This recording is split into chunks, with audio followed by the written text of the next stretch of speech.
যে কোনো নিরামিষের দিনে লাউ দিয়ে এই রেসিপিটি একবার বানিয়ে দেখুন। যারা লাউ খেতে পছন্দ করেন না তারাও প্লেট সার্ভ করে ফেলবে এক নিমেষে। হাই এভরিওয়ান, আমি কুহেলি, আপনারা দেখছেন কুহেলির হেসেল। আজকের রেসিপি লাউয়ের কোফতাকারি। লাউয়ের কোফতাকারি বানানোর জন্য একটা মাঝারি সাইজের টমেটো, 4-5টা কাঁচা লঙ্কা ও 1 ইঞ্চ আদার একটা পেস্ট বানিয়ে রেখে দিচ্ছি। এবার 1 চামচ টক দই, 8-10টা কাজু, 1 চামচ পোস্ত, 1 চামচ চারমগজ দিয়ে আরও একটা স্মুথ পেস্ট বানিয়ে রেখে দিচ্ছি। কোফতাকারি বানানোর জন্য আমি প্রথমে কোফতাগুলি তৈরি করে নেব। তার জন্য একটা মিক্সিং বলে আগে থেকে গ্রেট করে জল ঝরিয়ে রাখা লাউ নিয়ে নিলাম। এখানে লাউ থেকে যে জুস বেরিয়েছে সেটা আমি ফেলছি না, ওটা এই রান্নায় আমার পরে কাজে লাগবে। এবার দিয়ে দিচ্ছি 150 গ্রাম মতো গ্রেটেড পনির, দিয়ে দিচ্ছি পরিমাণ মতো লবণ, হলুদ, 1/2 চামচ কাশ্মীরি লঙ্কার গুঁড়ো, জিরের গুঁড়ো, অল্প চিনি, 2 চামচ বেসন, 2 চামচ ছাতু, 1 চামচ কাজু বাদামের কুচি, সব শেষে দিয়ে দিচ্ছি 1/2 চামচ আদা কাঁচা লঙ্কা টমেটোর পেস্ট। এবার সমস্ত কিছু দিয়ে ভালো করে মেখে মিশ্রণটি থেকে পরিমাণ মতো নিয়ে কোফতার আকারে গড়ে রেখে দিচ্ছি।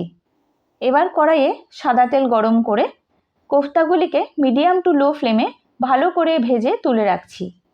ওই তেলেই ডুমো করে কেটে রাখা আলু অল্প লবণ ও হলুদ দিয়ে ভেজে তুলে নিয়ে কড়াইয়ে দিয়ে দিচ্ছি গোটা জিরে, শুকনো লঙ্কা ও গোটা গরম মশলা ফোড়ন।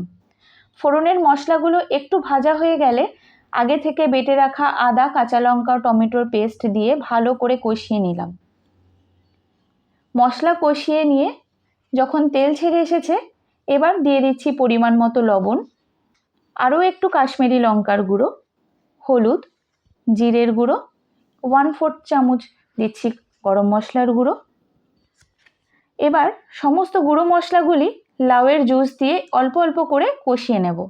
ভালো করে কষিয়ে নিয়ে যখন তেল ছেড়ে এসেছে তখন দিয়ে দিচ্ছি টক দই, চারমগজ ও পোস্ত কাজু বাদামের পেস্ট। আবারও ভালো করে সবটা কষিয়ে দিয়ে দিচ্ছি সামান্য চিনি। এরপর দিয়ে দিচ্ছি প্রায় 100 গ্রাম মতো গ্রেটেড পনির। পনির মশলার সাথে ভালো করে মিশিয়ে নিয়ে দিয়ে দিচ্ছি বাকি লাউয়ের জুস। এখানে আমি পুরো রান্নাটি লাউয়ের জুস দিয়েই করব, আলাদা করে জলের ব্যবহার আমি করছি না। গ্রেভি ভালো করে ফুটে উঠলে একে একে দিয়ে দিচ্ছি ভেজে রাখা আলু ও ভেজে রাখা কোফতাগুলি। এবার একটু নেড়েচেড়ে ঢেকে কিছুক্ষণ ফুটিয়ে নিয়ে ঢাকনা তুলে 1 চামচ ঘি ছড়িয়ে গরম গরম পরিবেশনের জন্য তৈরি আজকের সুস্বাদু রেসিপি লাউয়ের কোফতাকারি। রেসিপিটি আপনাদের কেমন লাগলো কমেন্ট করে জানাতে ভুলবেন না কিন্তু। ভালো থাকবেন, সুস্থ থাকবেন, দেখা হচ্ছে নতুন একটি রেসিপি নিয়ে। ততক্ষণের জন্য বাই।